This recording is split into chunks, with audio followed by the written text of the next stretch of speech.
Hello everybody and welcome to our Tech Tuesday tutorials number 18. Today we're going to the top 5 mistakes students make when making videos for assignments. Okay, so let's get on with this. Mistake number 1 is video orientation. Basically, they make one of two mistakes. The most common one is vertical video. Do not record your video with a portrait style orientation.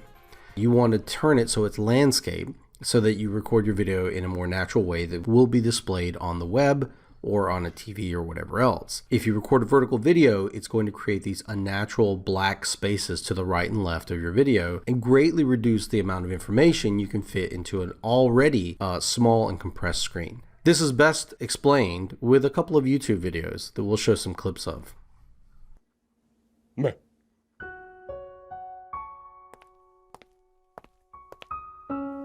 This video didn't have to look this way.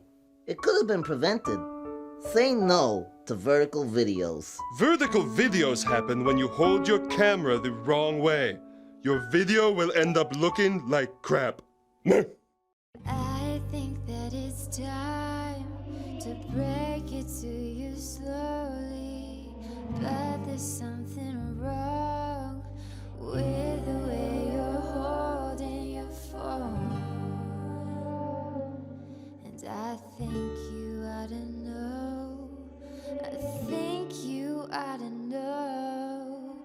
If you please just turn your phone 90 degrees. There's so much more for you to see when you film horizontally. Can't you see it's not as hard as it may seem? If you don't. The second mistake that's made with regards to orientation is upside down video, and that's basically when people record with their device turned the wrong way, and it's recording it upside down, but it usually displays the video right side up while you're recording. When you play it back on your device, it looks fine, but when you bring it into a PC or something like that, it's upside down. The easiest way to test this is to test it. Record a couple of times with your device turned a certain way, download that video, pull it into your computer, and see if it plays right. The other way is just to make sure that the record icon is on the right. So if you flip it around and the icon's flipped, but the icon is on the left-hand side, you're doing it wrong. So right is right. So mistake number 2 is on video resolution. Resolution is basically an area problem, links times width. You want to shoot for 720 by 480 for EdTPA purposes to keep the video kind of small. It comes out to 345,600 pixels if you just do the math, 720 pixels by 480. If you go larger than that and you start pushing what some of these phones do today, you're looking at 4 million pixels for the same image. So you can see the difference, the 720 versus the 4 million there. And it gets even worse with modern iPhones. So that's 3 times the dimensions, but over 14 times more pixels in terms of the size of the image. So let's visualize this. The target we want here for EdTPA is 480 pixels high, 720 pixels wide. And this is your iPhone 7 at 3840 by 2160. It is 8 million pixels, and thus it's called an 8 megapixel image. This is huge. This is 24 times larger than this video. So that means it will probably take 20 times more space on your machine and everything else. So this resolution directly affects your file size. So mistake number 3 is that people don't appreciate file size. They don't really understand file size. They don't really know how big things are. The most common measurement of file size is byte, kilobyte, and then megabyte and gigabyte. Megabyte and gigabyte is pretty much the biggest ones today. These all go up by 1,000. So there's 1,000 kilobytes in a megabyte. And the big thing you need to know is that there's 1,000 megabytes in a gigabyte. That's the big relationship that you see. A megabyte, 1,000 more is a gigabyte. So 1.2 gigabytes is the same as saying 1,200 megabytes. So how big is that? The maximum file size in Gmail is 25 megabytes or 0.025 gigabytes. A DVD holds about 4.7 or 8.5 gigabytes.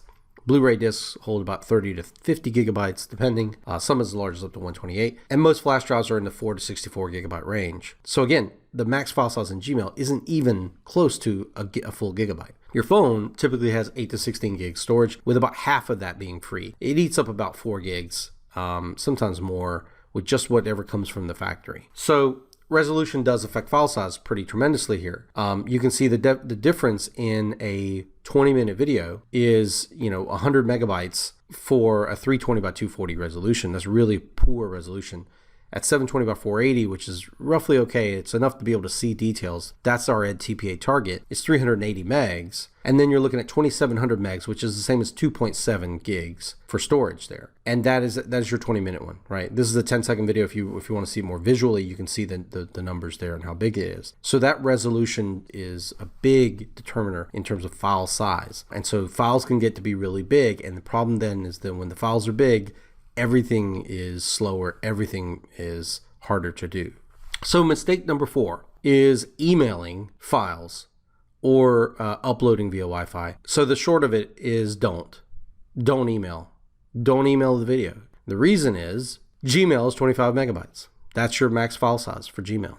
That little green dot right there, that's your size. That's what you can attach. Most of the videos you record at an hour long are going to start off 4 gigabytes in size. And that's if you properly reduce the resolution. There'll be 10 to 15 gigabytes if you don't, and you use a high resolution to record them. If you were able to email yourself a video, something went wrong, or it's in Drive, and Google Gmail was smart enough to put it in a Drive for you, and maybe you got lucky. But saying, oh, I'll just email that video sounds like someone saying, yeah, I'll just pack up my house into my Pinto or my Miata. Shouldn't be a problem. Immediately, I know that there's no way that's going to happen.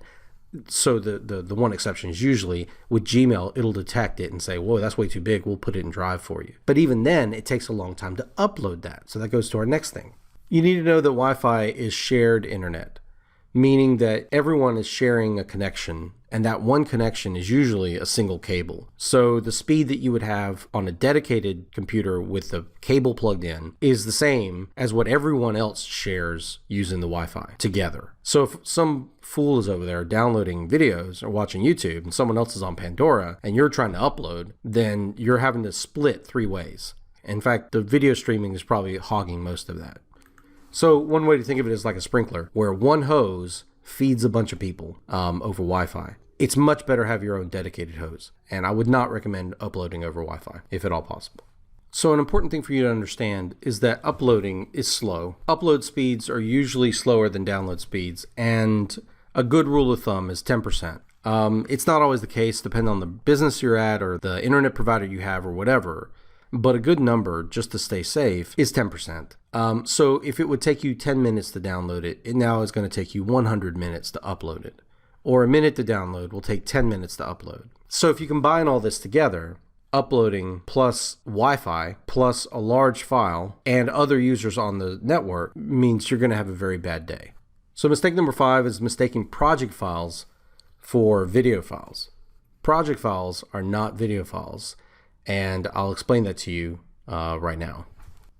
When you are editing a movie in something like Movie Maker, like this, and you're making edits to it, you're putting in transitions, you're putting in titles, you're cutting or trimming, doing whatever, or perhaps you are working in something like Camtasia, which is what I do. All the changes and stuff that you put in here, all the different resources you use, whether it's a logo or audio or your original file, whatever, all of these things are not saved when you go to file and save. In some cases, it'll say save project, and other times it'll say save something, But it doesn't say save movie in general. None of those things are saved as part of the project file, unlike Word and PowerPoint, where your images and everything else are kind of embedded into that document. If I come here and I save this project file, then this project file is saved as its own kind of file.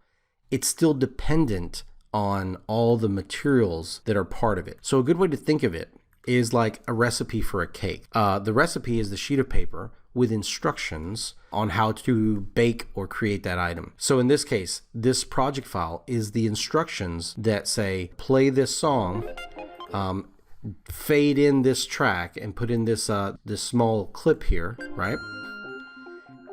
And then have me start coming in, everybody, and with some verbiage and so on, and then fade the image out, collecting data from, and then bring in the next part here, and then fade the music out, and then later on at the end, fade the music in, and show it out and all that. All of this, all the cuts, everything else, that's all stored in the project file, and that is the instructions it has to create your movie. It is not your movie. Let me repeat that again. It is not your movie. To get your movie, to bake the cake, you have to go to File and do one of many different things depending on what system you're in. In this case, it's Produce and Share. In Windows Movie Maker, it might say Save Movie As. In iMovie, it's probably Share or Share Movie To. And then you tell it to do it to a file or something like that. So again, you'll need to go to File and render that movie. Do not save the project file and send that. It'll be a CamProj or WMLP or some other weird thing. It works on your computer when you click it because the moment you open it, it looks for those items in these locations. And if it can't find them, it'll put up an error saying can't find video, can't find audio, can't find whatever. So emailing your professor a project file does no good. It sends them a recipe and says, here's my cake, isn't it tasty? But it's just a sheet of paper with instructions on how to bake a cake. So always render, always create. Do not confuse the project files for the video files. That's probably one of the biggest mistakes I see people make all the time.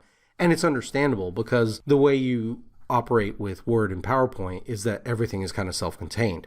Okay, so let's go back and summarize. 1, avoid vertical or upside down video. 2, be mindful of resolution, and if you're using this for EdTPA, you want to shoot for 480 because the higher resolution, it exponentially gets bigger.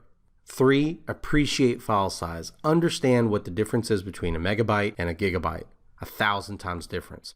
Understand how much space an item or a video takes up and why that's important. Number 4, do not ever email a video, and if you do, understand that it probably needs to go through Google Drive in the process. If you're going to upload, try to upload via a wired connection, if possible.